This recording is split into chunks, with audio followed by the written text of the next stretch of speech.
તો આ સાથે મહીસાગરથી સમાચાર સામે આવ્યા છે। મહીસાગરમાં બોગસ હુકમકાંડનો મામલો સામે આવ્યો છે, જેમાં ડુપ્લિકેટ હુકમકાંડ આરોપીના જામીન નામંજૂર થયા છે।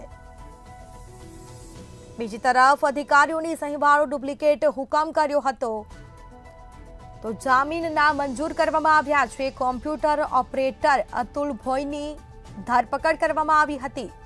આરોપીના વકીલ દ્વારા જામીન અરજી કરવામાં આવી હતી, પરંતુ આરોપીની જામીન અરજી નામંજૂર કરવામાં આવી છે।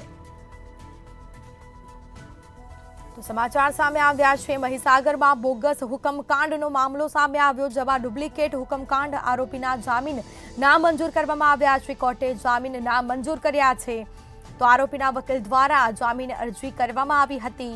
કોમ્પ્યુટર ઓપરેટર અતુલ ભોઈની ધરપકડ કરાઈ હતી આ મામલે, જેમાં અધિકારીઓની સહીવાળો ડુપ્લિકેટ હુકમ કર્યો હતો। લુણાવાડા કલેક્ટર કચેરી ખાતે આરટીએસ શાખામાં કોમ્પ્યુટર ઓપરેટર તરીકે ફરજ બજાવતા અતુલ કુમાર રાજુભાઈ ભોઈનાએ પોતાની ફરજ દરમિયાન એક રિવિઝન અરજીના કામે અરજદારોને મદદ કરવાના હેતુથી કલેક્ટર સાહેબશ્રીની ખોટી સહી કરી ખોટો હુકમ બનાવી કલેક્ટર સાહેબની સહી કરી અને અપલોડ કરી અને ગુનો કર્યા હોવાની ફરિયાદ આર.એ. ઝાલા મામલતદાર શ્રી લુણાવાડાનાઓએ પોલીસ સ્ટેશનમાં નોંધાવતા આરોપીની પોલીસ અટક કરી નામદાર કોર્ટમાં રજૂ કરેલો। આરોપીએ જામીન અરજી રજૂ કરતા સરકાર પક્ષે હાલ આ જે ગુનાની તપાસ છે એ પ્રાથમિક તબક્કામાં છે।